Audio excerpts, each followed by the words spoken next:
gold medal in the 10,000 meters, just a stretch too far in the 5,000. Kajelcha, who may have aided his teammates by that big surge at the bell, finished out of the medals. Chelimo won another medal. You just saw him, the young Ethiopian, just going through the picture. Be watching him over the next few years. Barega, Mashal ran well in the 1500 in those World Championships and chased Mo Farah home in Birmingham on Sunday. Well, I'm sure for Mo Farah there'll be a few thoughts about the journey he's come on to get here. I was looking up some track results. You can go all the way back to 1995 when he won the English schools. Well, he won the English schools in 1997. 1995, his first track event, 1500 meters, 4:43. And now here he is at the other end of his career, choosing one of the great stadiums to compete in, one of the great crowds to compete in front of, a very knowledgeable crowd who'll be, I'm sure, very appreciative of the fact that Farah has chosen to come here.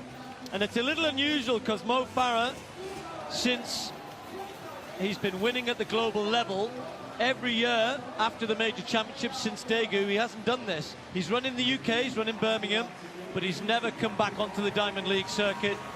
And in fact, the last time he did it, in 2010, was here in Zurich. Then he finished 5th in the 5,000 in one of his fastest times, 12:57. So he knows what it's like here, and he knows how hard it is to come back after a major championship. So let's hope it's a good race for him. Well, Mo Farah can never be accused of shirking opportunities to race the best, Steve.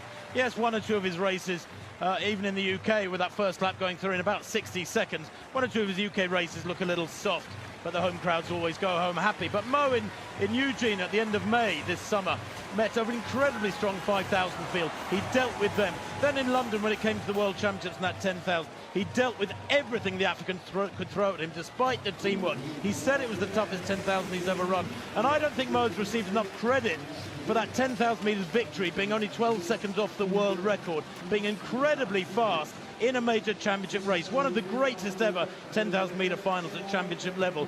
And of course he was tired for the 5,000 a week later. That was absolutely understandable, and it would have been a miracle had he won the 5,000 after a 10,000 run at that tempo, in my opinion.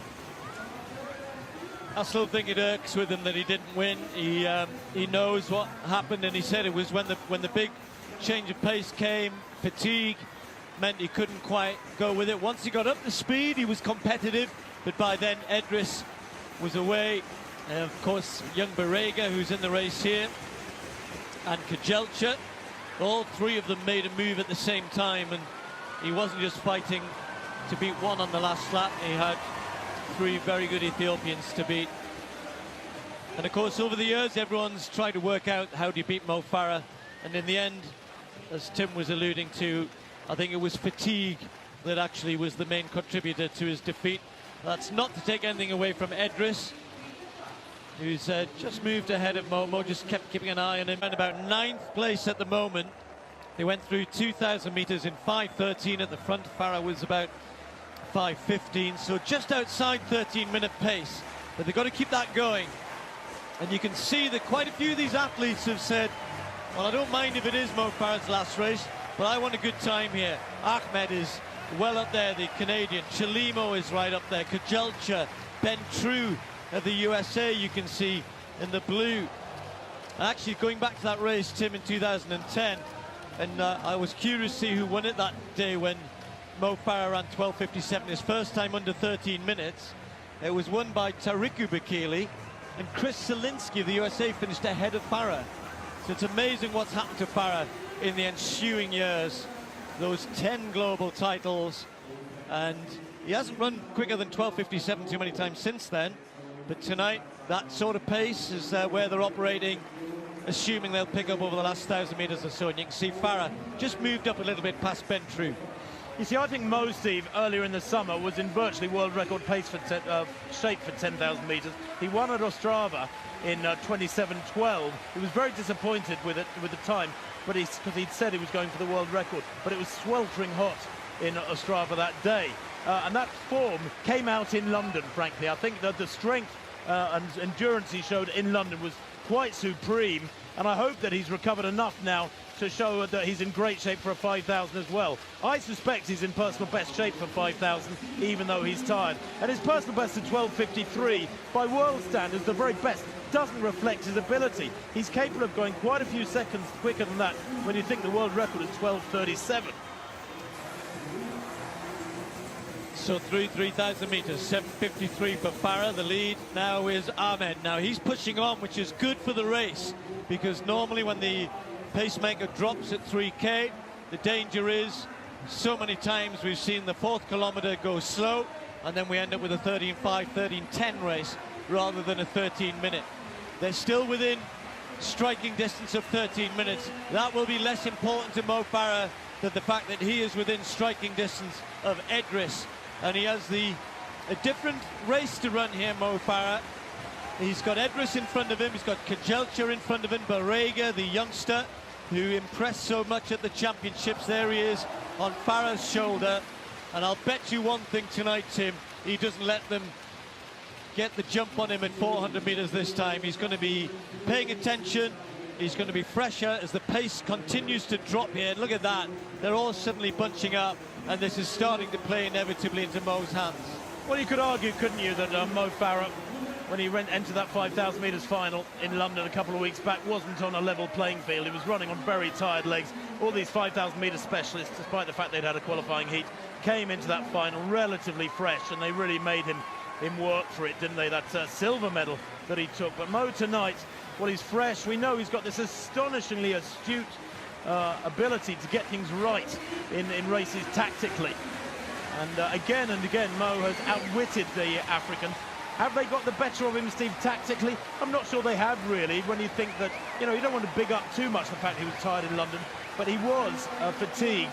And I think that he ran virtually the perfect race, aside from missing that extra gear down the home straight. These, 9 men have got away now, and they're not doing anything to defeat that Mo Farah surge that we know has won him again and again on the circuit. Well, we've seen a few attempts to end careers on a high, haven't we, this year? And Usain Bolt couldn't do it at the World Championships. Farah himself couldn't come away with a double gold, and Tim touching on why that might have been. But he'll certainly want to go out with a win here. But the others are there to spoil the party. The Diamond League title up for grabs, as well as the prize money. That won't bother Mo Farah. He's done pretty well, thank you very much, over the last few years. And Mo, now, as they move into the part of the race where he'll want to hold that position. And look at what happens. Ahmed goes not yet. 1,000 metres to go. 2:46, a slow kilometre there. That's why they're all bunched. And Mo Farah has been in this situation so many times. So many times he's come out on top. He'll want to make it the same here. Will he strike first? Will he just try and control it from the curb as he likes to? Or will he be happy sitting where he is and wait for one of the others to make the first move? Well, again and again these last few years, we have wondered why the best that the Africans can find have allowed Mo Farah to control the race over the last 2 or 3 laps. And that surge there from Mo Ahmed, just to keep Mo Farah on his shoulder, was interesting, because the same tactic perhaps is being employed here. I got the impression with 1,000 to go, nearly a lap ago now, Mo Farah wanted to get to the front, wanted to start dictating proceedings, but he's not prepared to surge in a big way, Steve, to get to the front. Mo Ahmed had a fabulous double himself in London, running high, getting high positions in both 5 and 10. Now Mo Farah gets the front with 600 metres to run, but you can see the energy in that pack, can't you? The nervousness. They're desperately keen to make sure they match everything that Mo does and don't let him go. So finally Mo Farah moves to the front. The final act of a superb career on the track. 10 global world titles.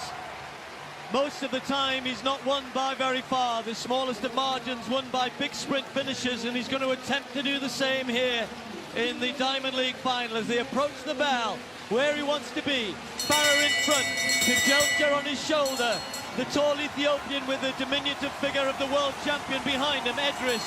Ahmed on the inside, Chalimo 5th place, trying to chase, but this time Farah's got the lead. That's what he likes to have, the crowd rising to the beat, this capacity crowd, and Farah's got a hold off Kajelcha, and he just about manages to do it. means that Edris has to go wide. 200 metres to go.